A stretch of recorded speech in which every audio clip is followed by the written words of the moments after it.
Estamos aquí en un programa más de Amasando la Palabra. Hoy 16 de enero nos toca leer, nos toca ver Mateo 10, Mateo 15. La mujer de fuego, Jesús sana a muchos, eso ya lo tocamos. Luego alimentación de los 4.000, la demanda de una señal, ¿no? Leyendo Jesús, estuvo de sus discípulos, dijo, tengo compasión de la gente porque ya, perfecto. Esta parte de acá, la fe de la mujer cananea. Jesús sana a muchos. Ya, esto de acá, a ver, entonces despedía a la gente, entró en la barca y vino a la región de Magdala. Ya, nos toca hoy día Mateo 15, 32. Mateo 15, 32. Alimenta de 4.000, ¿no?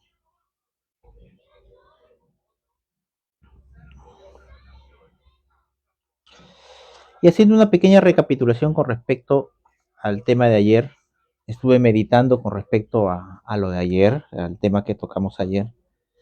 Y bueno, es decir, es Dios, dice que Él da el querer como el hacer, el entendimiento, Él da la interpretación, ¿no? Ayer tocamos Mateo 15, Mateo 15, 29, ¿no?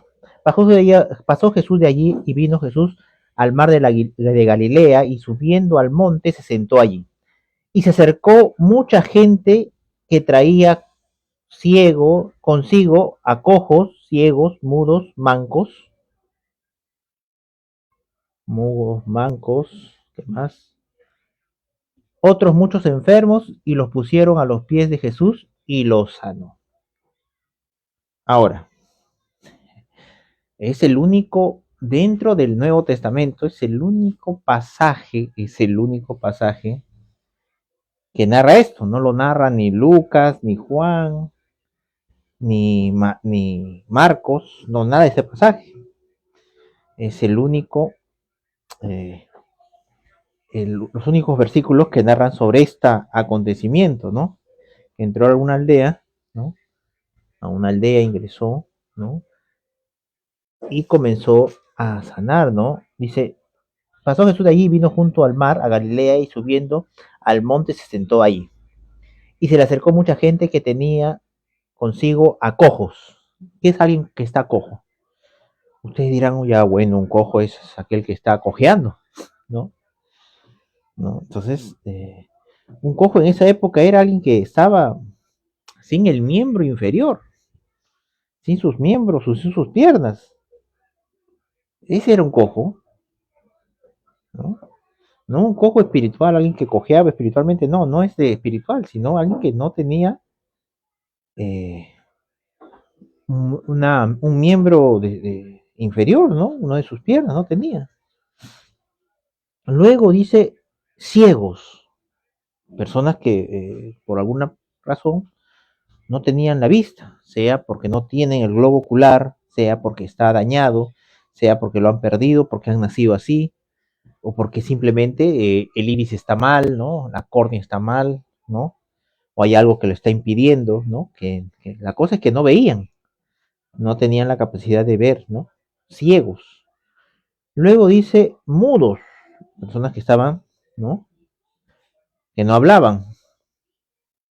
Entonces, y luego dice mancos.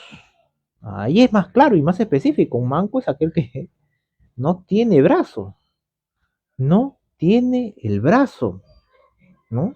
O es un manco.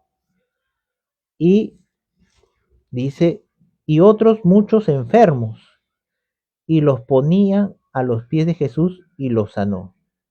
De manera que la multitud se maravillaba viendo que los mudos, ¿qué? Hablaban. Los mudos hablaban. Luego, después los mudos hablan. Y los mancos sanados. Los mancos, los que no tenían brazo. La única manera de ser sanado un manco es que su brazo nuevamente aparezca, ¿no? Y los mancos sanados, a los cojos andar, Ya ves, por eso los cojos no tenían una pierna, una extremidad, y de pronto aparecía una pierna o capaz las dos piernas, ¿no? Y andaban, y los ciegos ver, y los ciegos, los que no tenían globo ocular, los que no tenían vista, capaz algo simple o algo, ¿no?, más profundo, entonces aparecía el globo ocular, aparecía la vista, aparecía el sentido del oído, se regeneraba o se sanaba y podían ver. Entonces ahí podemos ver, entender y comprender que, es decir, Dios regeneraba partes del cuerpo que no existían, ¿no? Un manco, no existe el brazo, ¿qué va a sanar? Tiene que hacer toda una reconstrucción desde cero, tiene que aparecer nuevamente el brazo para que esté sano, ¿no? Entonces, eh, ahí vemos la tremenda ratificación de Dios confirmando las palabras de Jesús, ¿no?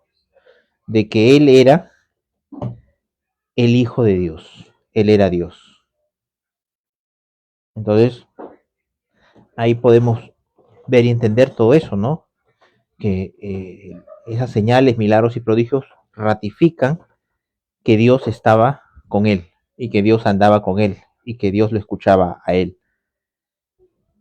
Entonces, eso era indudable.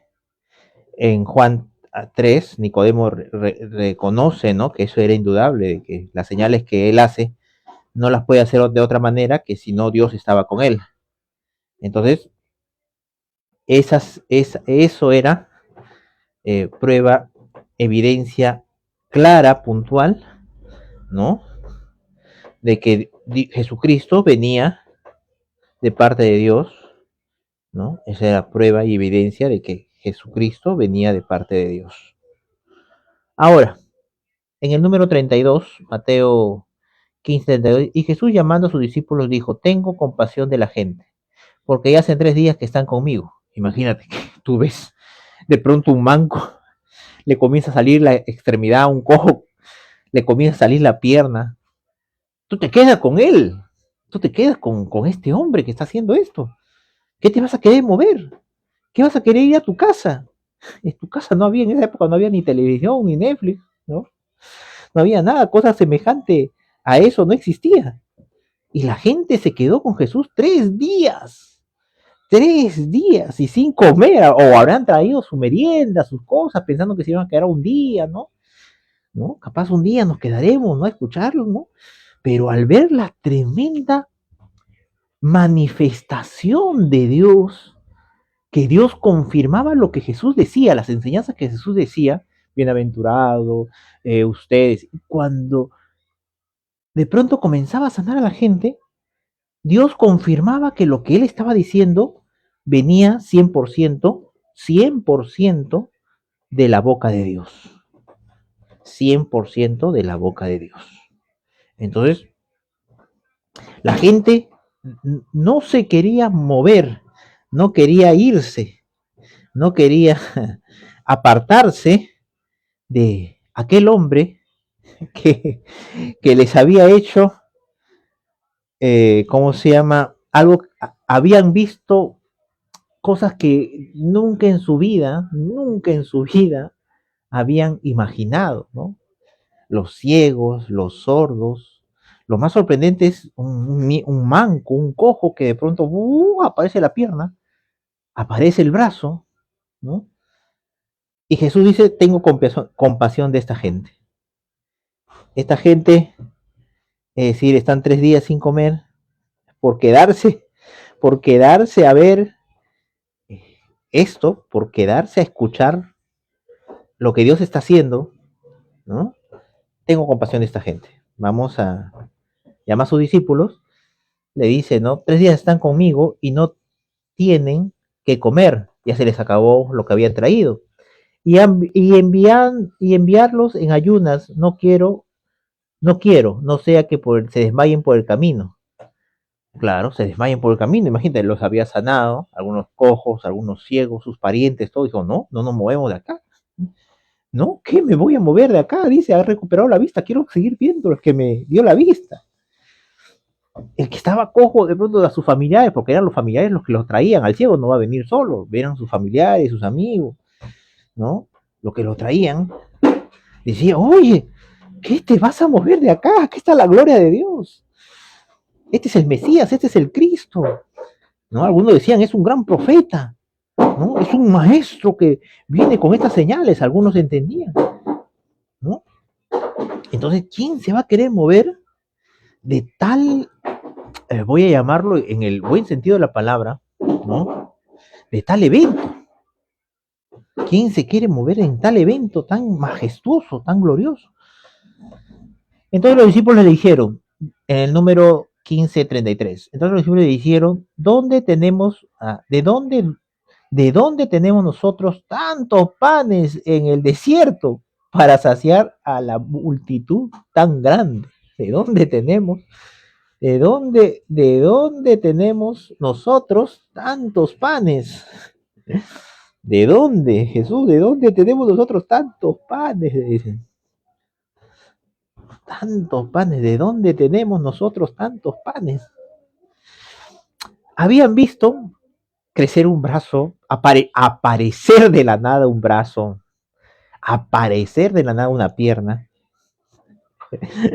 Los discípulos de pronto le preguntan, oye, pero ¿de dónde vamos a tener tantos panes? ¿De dónde vamos a tener tantos panes? Pero habían visto aparecer de la nada un brazo, una pierna, ¿no? Y se preguntaban, ¿de dónde vamos a traer tantos panes? Esa es la, digamos, eh, el grado de maravilla que ellos habían visualizado. Ellos con esas maravillas que no comprendían, que no entendían, que no canalizaban bien, ¿no? Porque, es decir, estaba encubierta. Ellos dicen eso, ¿no?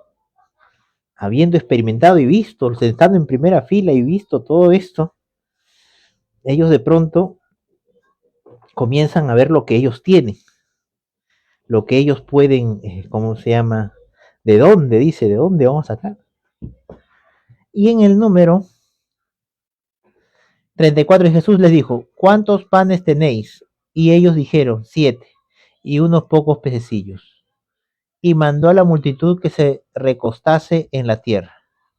Entonces la multitud estaba capaz aglomerada, estaban todos juntos, apretados, ¿no? Una gran multitud. Y Jesús manda a que se, a que sé cuánto, y tomando los panes y mandó a la multitud que se recostase en la tierra. Y la gente se fue y se recostó, se sentó en la tierra, ¿no? En grupo de familiares, en grupo de vecinos, de amigos que habían venido, se recostaron en la tierra. Y tomando los 7 panes y los peces, dio gracias, los partió y les dio a sus discípulos. Tomando los 7 panes y los peces, dio gracias, los partió y le dio a sus discípulos. Dio gracias, los partió, dio gracias a Dios, los partió y le dio a sus discípulos. Entonces, cuando hace eso Jesús, a ver, y los discípulos a la multitud. Y comieron todos y se saciaron y reconocieron, cuidado hija, vais a golpearla, le vais a golpear eso, por favor. Gracias, hija. Y comieron todos y se saciaron y reconocieron lo que sobró de los pedazos, 7 canastas llenas. 7 canastas llenas. Entonces, ¿el proceso cuál fue? Traer a Jesús lo que tienes. Jesús toma esos 7 panes y los peces, le da gracias, lo parte y le da a sus discípulos, y los discípulos a la gente. Entonces, en ese proceso, en ese lapso, se multiplicó los panes y los peces, ¿no? De tal manera que al final recogieron, ¿qué? 7 cestas de las que habían sobrado, ¿no? Entonces, ellos, imagínense, ¿no? Habían de las migas que caen, se sacian, toda la gente se sacia, se llena, y a veces cae una miga, no lo recogen. Entonces recogieron 7 cestas, ¿no? Del lugar de lo que había sobrado, ¿no? Ya se habían saciado, se habían llenado. Entonces ya nomás dijeron, a ver, recojan todo lo que queda. Y todos obedientemente comenzaron a recolectar lo que había sobrado, ¿no? Dice. Y comieron todos y se saciaron. Es decir, dijeron, ah, basta. Estuvo riquísimo, estuvo exquisito, ha ido más, ya. ¿No? Hay un tope de nuestro estómago, ¿no? Hay un tope de que, ah, dice, ya, ¿no? Y recogieron lo que sobró de los pedazos. Ya, vamos a recoger lo que ha sobrado, señores. Y, dijeron, no, ya no más. Ya, y comenzaron a recoger los platos. No, comenzaron a recoger los pedazos que habían sobrado. 7 canastas llenas. Ahora el tamaño de las canastas no lo sé, pero fueron 7 canastas llenas. Y eran los que habían comido como 4.000 hombres, sin contar las mujeres y los niños. 4.000 hombres, aproximadamente, si hay una mujer por hombre, serían 8.000 personas. Y si hay un niño por familia, serían 12.000 personas aproximadamente. Aproximadamente, ¿no? Entonces, ahí tenemos los plumas, capaz unos 10.000, unos 12.000 personas. Entre mujeres, niños, adultos, ancianos, todo. Entonces, ahí podemos ver y entender que se había multiplicado por miles de millones esos 5 panes y 2 pececillos, ¿no? En el 38 dice, y eran los que habían comido 4.000 hombres y sin contar las mujeres y los niños. Entonces despedida a la gente, entró en la barca y vino a la región de Magdala. Una vez que todos se saciaron, una vez que todos se llenaron, ¿no? Jesús entra, los despide a la gente, ya vayan a sus casas, les ordena, los despide, le dice, ya, se acabó, ya señores, vayan a sus quehaceres diarios, vayan a cumplir sus compromisos, esto, porque Jesús es así. Jesús siempre da las dos opciones. Jesús siempre te dice, ¿sabes qué? No se lo digas a nadie. No se lo digas a nadie. ¿Por qué? Porque te da las dos opciones. A Judas le dijo, lo que tengas que hacer, hazlo. Siempre Dios da las dos opciones, como en el huerto de Getsemaní, ¿no? De todo árbol del huerto podrás comer, menos del árbol de la ciencia del bien y del mal. Entonces siempre Dios brindando las dos opciones al hombre, ¿no? ¿Por qué? Porque, es decir, eh, Él, ese es su plan, es decir, que nosotros lo busquemos no por lo que, por nuestra necesidad, que nosotros nos demos cuenta que no lo tenemos que buscar por lo que necesitamos, sino buscarlo por quien es, porque es nuestro Padre, quedarnos por Él porque es nuestro Padre, no porque pueda saciar el pan, pueda saciar la comida y esté atento a las cosas, ¿no? Tuvo compasión y dijo, no, no, que no se vayan a ir así porque se van a desmayar por el camino. Dios tiene el mismo cuidado con nosotros. Dios tiene la misma atención con nosotros. Dios tiene la misma precaución. Entonces tenemos que tener en cuenta eso y, es decir, tomar esa atención que Dios nos tiene. ¿Cuántos de esos que se alimentaron, que vieron eso, dijeron, bueno, tienes razón, no tengo que irme a mi casa? ¿Y cuántos de ellos habrán seguido a Jesús? ¿Cuántos de ellos dijeron, no, ya no regreso más a mi casa? Él es el Cristo. ¿Qué había más importante que estar con Jesús en esa actualidad, en ese momento? Jesucristo decía, ¿quiénes son los que quién es mi madre y mis hermanos? Y señalando a sus discípulos dijo, los que hacen la voluntad de mi Padre, ¿no? Y ellos, los discípulos, se quedaban con Jesús, lo seguían a Jesús. Entonces, ¿cuánta de esa gente que vio esos milagros, esas señales, Dios le dijo, ya, perfecto, no te sientas obligado a seguirme. vayan a sus casas. Y los despidió a todos. Pero ¿cuántos de ellos dijeron, no, yo me quedo contigo, yo me quedo? Ya no tengo vida, después de haber esto ya no tengo vida, ya no existe nada más glorioso. Quiero estar contigo, quiero aprender contigo, quiero ser tu esclavo, ¿no? Eso lo quiero, que tú seas mi Señor, quiero que tú decidas sobre mi vida. Entonces, es así. Dios quiere que lo busquemos por quién es Él, nuestro Padre. No que lo busquemos por qué nos puede dar, por el pescado, por el pan, ¿no? Por eso dice la Biblia, buscad el reino de Dios y su justicia. El reino de Dios no son cuatro paredes, no son 100.000 ángeles. El reino de Dios no es un templo. El reino de Dios existe porque tu Padre que está en los cielos existe. Sin Él no existiría el reino de Dios. Entonces, ese es el concepto claro, preciso, puntual con respecto a lo que vemos acá. Jesús despide a la gente, ¿no? ¿Qué tan importante consideras a Cristo? ¿Qué tan importante consideras a Dios? ¿Qué tan importante es Dios para ti? Cuando Él te dice, ya, perfecto, tú decides qué mujer va a ser para ti, o permites que Él decida por ti. Ah, bueno, yo decido, es decir, tú decides qué trabajo vas a tener. O los pones a los pies de Cristo para que Dios te confirme, Dios te ayude, ¿no? No, no digo que dejes de trabajar, no voy a dejar de trabajar hasta que Dios me confirme si tengo que no, digo en el camino, en el momento, en el paso. ¿Cuántos vamos a la cita con Dios? A Mateo 6:6, cita con Dios, Mateo 6:6, a tener, eh, a poner nuestras metas, nuestros sueños a los pies de Él y esperar que Él decida.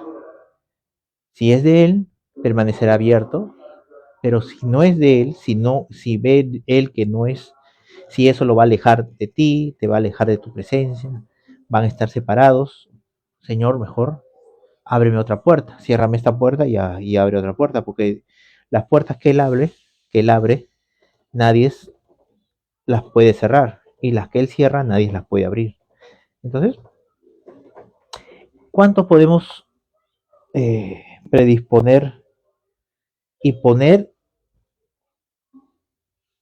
en el altar todas nuestras decisiones? ¿Cuántos? ¿Mm? Y en Mateo 6:6 dice, mas tú cuando ores, entra a tu cuarto y cerrar tu puerta, ora a tu Padre que está. Entonces, si el Padre está, es decir, está su gloria, está el Espíritu Santo, está Jesucristo, sientas o no lo sientas, veas o no lo veas, o veas, oigas o no lo oigas, tu Padre está ahí. Y si está ahí, vas a ser transformado a la misma imagen y semejanza de Él. Ahora, eh, ¿cómo yo, ¿no? Puedo creerle a Dios. ¿Cómo puedo saber que le estoy creyendo? A través de los frutos, ¿no? Porque los frutos del Espíritu es amor, gozo, paz, bondad, benignidad, templanza y fe. El amor eh, no son palabras, sino son acciones, son decisiones, son decisiones.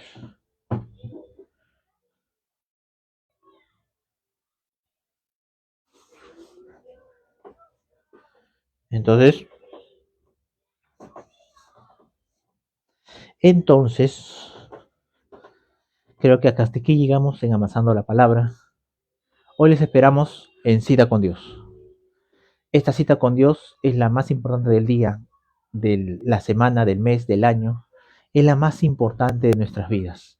Es la cita con la persona más importante del universo, tu Padre que está en los cielos. La cita con Dios no es oración, no es intercesión, es prepararnos, darnos los ingredientes, la base, el sustento, bíblico, el sustento que nos da el Espíritu Santo. ¿Para qué? Como Jesucristo así dijo, cuando ustedes oren, oren así. Es decir, nos da el sustento, nos da las bases, nos da el protocolo con el cual ingresar a esta cita. Tú vas con la cita con un presidente, con un ministro, con un congresista, con un alcalde, tienes que llevar un protocolo. ¿Qué es lo que vas a decir? Según la persona que esté a tu delante, llevas el tema. Vas al ministro de Ambiente, no vas a llevar temas que no son de la cartera de Ambiente, ¿no? De la naturaleza. ¿No? Entonces, vas al Ministerio de la Mujer, no vas a llevar temas de derechos o ayuda al hombre, ¿no? No va al tema, no es su cartera. Entonces, a Dios, ¿cuál es el protocolo por el cual tengo que llevarle? ¿Qué le llevo? Y Jesús te da las pautas, te da las cosas que uno tiene que decir y las cosas que no tiene que decir. Es claro, puntual, preciso Dios con respecto a eso. ¿Para qué? Para que tu cita se lleve y se realice eficientemente y eficazmente. Y no salgas decepcionado por algo que Jesús no mandó. ¿Ok? Hoy en la noche les espero en cita con Dios de 10 a 11 de la noche, capaz hasta las 11, capaz hasta más tarde, según el Espíritu Santo nos dé las fuerzas, y es Él, de gracia recibimos y de gracia damos. ¿Tienes preguntas, dudas, objeciones? Ahí también puedes hacer tus preguntas.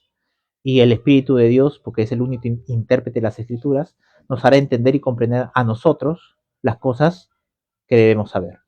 Muchas gracias, tengan todos muy buenos días y hasta pronto en Amasando la Palabra.